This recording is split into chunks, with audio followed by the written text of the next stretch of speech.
Everyone. So I'm of the opinion that Brahman equals Atman. Um, Brahman is everything in Hinduism, and Atman is the self. And I'm not the only one of this opinion. It's like the one axiom of Hinduism is Brahman equals Atman. So basically, that means that Brahman, which is everything, is equivalent to Atman, which is the self inside. Um, they're the same thing. So Brahman, God lives within you. And that's all Alan Watts was trying to say. But I'm reading the Upanishads, and I thought I would read some of it aloud because every single chapter in the Upanishads is just saying that Brahman equals Atman. Om is also equivalent to Brahman. Um, Brahman is Brahma's dream. He goes into this cycle and just dreams everyone. So Brahma is dreaming us. Brahma is us. But Brahman is everything. Okay, I think we're there. The equivalent in physics would be energy is everything, and we are just energy. And energy is neither created nor destroyed. The primal cause is Brahman, or the singularity. Same difference. Two different frameworks of knowledge. But I'm going to read Isha because my friend's name is Isha. And so it just seemed like the right one to read, and it's pretty short. So I'm going to read it. And if you understand it, that's cool. I really suggest getting this edition. It's cool.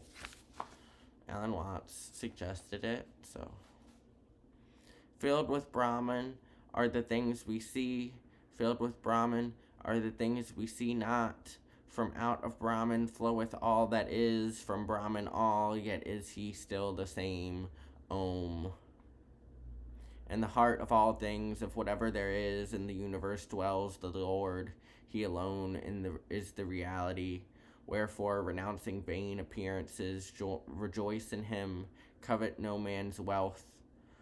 Well may he be content to live 100 years, who acts without attachment, who works his work with earnestness, but without desire, not yearning for its fruits, he and he alone. Worlds there are without suns, covered up with darkness. To these, after death, go the ignorant slayers of the self. The self is one, unmoving, it moves swifter than thought.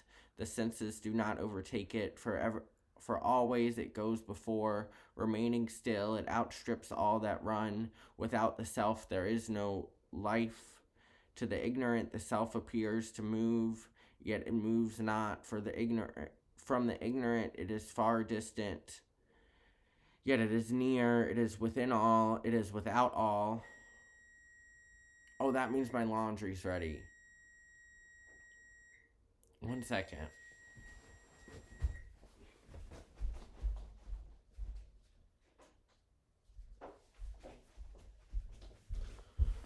I'm gonna finish reading this and then I'm gonna go get my laundry. Where was I? Oh, he is within all and without all. George Harrison wrote a song about that. He who sees all beings in the self, and the self in all beings hates none. To the illumined soul, the self is all. For him who sees everywhere oneness, how can there be delusion or grief? The self is everywhere, bright as he, bodiless, without scar of imperfection, without bone, without flesh, pure, untouched by evil. The seer, the thinker, the one who is above all, the self-existent. He it is that has established perfect order among objects and beings from beginningless time. To darkness are they doomed who devote themselves only to life in the world, and to a greater darkness they who devote themselves only to meditation. Life in the world alone leads to one result. Meditation alone leads to another. So have we heard from the wise. They who devote themselves both to life in the world and to meditation by life in the world overcome death. and by meditation achieve immortality. To darkness are they doomed who worship only the body, and to greater darkness they who worship only the spirit. Worship of the body alone leads to one result, worship of the spirit leads to another. So have we heard from the wise. They who worship both the body and the spirit by the body overcome death, and by the spirit achieve immortality. The translator at this point notes that he doesn't even understand what the fuck he's saying here, so it's possible that this translation isn't very good. I think it's trying to say that you have to participate as yourself and also be Brahmin to be really good at being Brahmin. Like, be your true self. That's what I think it's saying. But, like, the differences between us are also what make us special. And the sameness in us is also what makes us special. You need both. That's what I think, but don't know. I can't read Sanskrit. The face of truth is hidden by thy golden orb, O sun, that do thou remove, in order that I, who am devoted to truth, may behold its glory, O nourisher, only seer, controller of all, O illumining sun, fountain of life for all creatures, withhold thy light, gather together thy rays, may I behold through thy grace thy most blessed form, the being that dwells therein, even that being am I. Let my body now merge in the all-pervading life. Ashes are my body's end. Om, O mind. Remember Brahman, O mind. Remember thy past deeds. Remember Brahman. Remember thy past deeds. O Agni, God, lead us to felicity. Thou knowest all our deeds. Preserve us from the deceitful attraction of sin. To thee we offer our salutations again and yet again.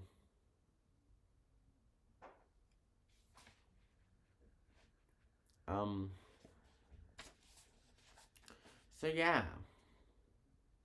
The self is one, unmoving, and moves swifter than thought. We're all one. What does it mean? I don't know. To know Brahman is to not know Brahman, and to admit that you do not know Brahman is to know Brahman. It's a paradox. I know that I know nothing, also a paradox. I came up with it before Socrates, in my mind. I know that I know nothing is my favorite self-referential paradox. I really like self-referential paradoxes, but I know that I know nothing is by far the best. Like I said, this is a good book. You should read it. I have some time. I really like the first one too.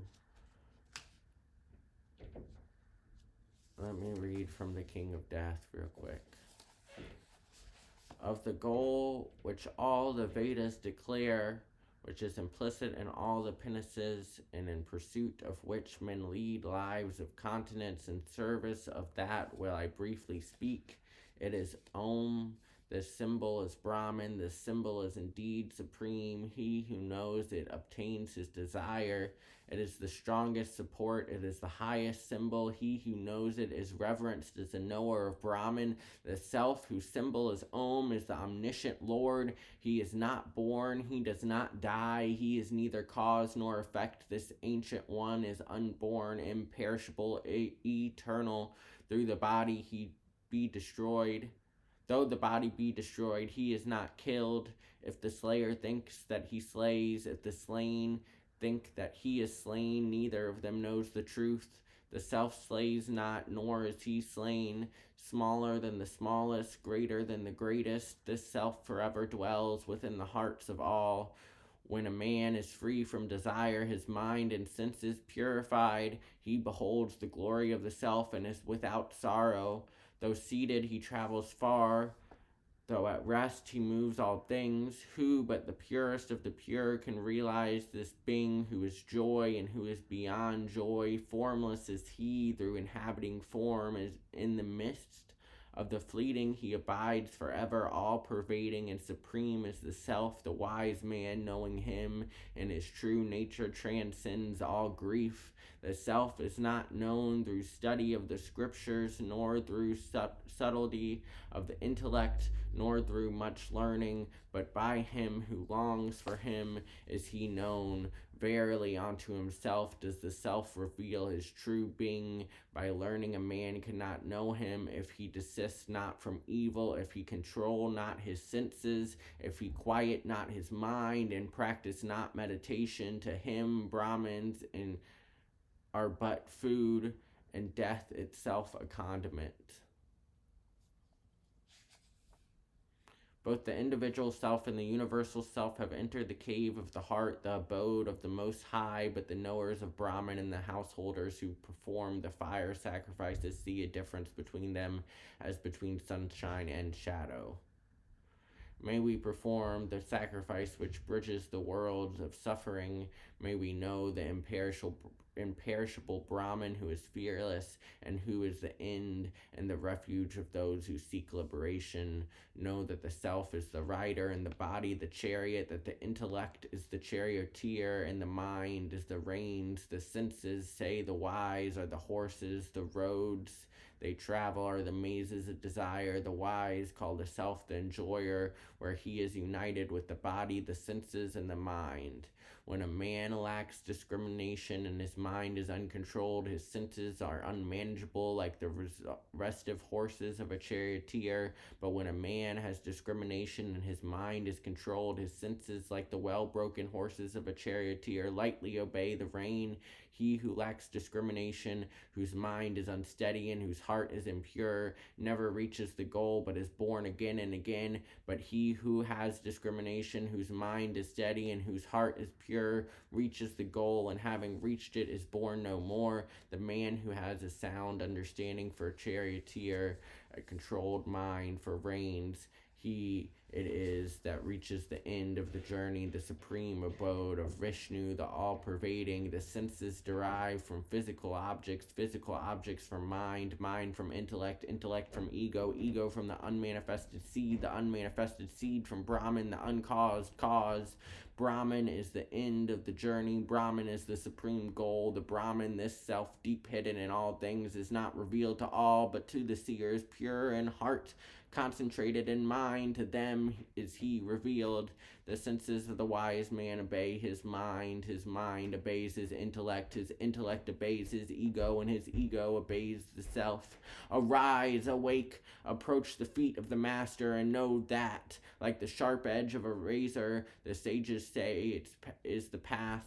Narrow it is and difficult to tread, soundless, formless, intangible, undying, tasteless, odorless, without beginning, without end, eternal, immutable, beyond nature is the self. Knowing him as such, one is freed from death. Anyway, that book calls Brahman he. I am apt to call Brahman it, because Brahman is all things and all things are not he. It's attributeless, but full of attributes. So, but I didn't really, it uses he as like the human and he as Brahman, so I didn't have enough time to figure out which one was which. I should have just changed all the pronouns to she, because God is a woman, but I didn't feel like it. So, anyway. Other than that, it's pretty good. I think I started to understand what it meant by, like, bodhisattvas come back and live forever or live forever in Brahman because they're awake. And then, if you aren't awake, you're just going to keep on dying until you become awake, but you don't go anywhere new. Just come here and you're awake. I think that's what it's trying to say. Because I've never really understood how, like, these mystic traditions sometimes purport reincarnation of individual souls. It says that we're all one, so where's the individual soul coming from? And I think I kind of get it now. Like, if you think we're all individual souls, you're going to keep on dying and being reborn as individual souls. But if you awaken to the truth, then you're just going to become Brahman and be a bodhisattva. I think. Who knows? I know nothing.